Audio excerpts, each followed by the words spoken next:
Entering shearing in Farmax is important for maintaining accurate animal weight profiles and financial information.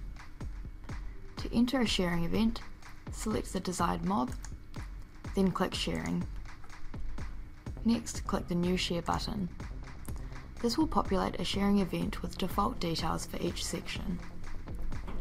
To update the details, first adjust the date by clicking the drop-down and selecting the appropriate month and day.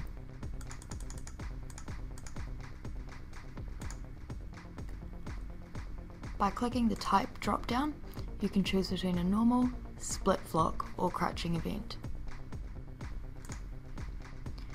You can then work your way down the actual column and update the values for the number shorn, in addition to wool weight, income and cost if they differ from the modelled values.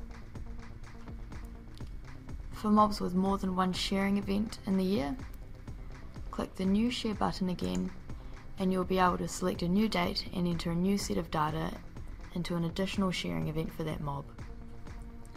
By updating shearing events and information, your Farmax model will now have more accurate weight profiles and financial information.